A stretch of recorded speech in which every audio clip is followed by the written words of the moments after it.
तर दुसरीकडे अमेरिकेचा युद्ध थांबवण्याचा इशारा पंतप्रधान मोदींनी संपूर्णपणे धुडकावलेला आहे।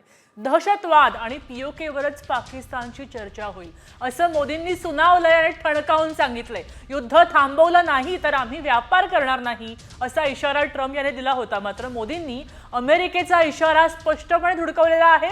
पाकिस्तानलाच खडे बोल सुनावले आहेत। अमेरिकेचं किंवा ट्रम्प यांचं नाव न घेता अनुल्लेखाने टाळून त्यांनी अमेरिकेला संपूर्णपणे दुखावलेलं आहे आणि सांगितलेलं आहे की आम्ही कोणत्याही प्रकारची भूमिका घेत नाही। तर दुसरीकडे अमेरिकेचा युद्ध थांबवण्याचा इशारा पंतप्रधान मोदींनी संपूर्णपणे धुडकावलेला आहे। दहशतवाद आणि पीओकेवरच पाकिस्तानची चर्चा होईल असं मोदींनी सुनावलंय आणि ठणकावून सांगितलंय। युद्ध थांबवलं नाही तर आम्ही व्यापार करणार नाही असा इशारा ट्रम्प यांनी दिला होता। मात्र मोदींनी अमेरिकेचा इशारा स्पष्टपणे धुडकावलेला आहे। पाकिस्तानलाच खडे बोल सुनावले आहेत। अमेरिकेचं किंवा ट्रम्प यांचं नाव न घेता अनुल्लेखाने टाळून त्यांनी अमेरिकेला संपूर्णपणे दुखावलेलं आहे आणि सांगितलेलं आहे की आम्ही कोणत्याही प्रकारची भूमिका घेत नाही।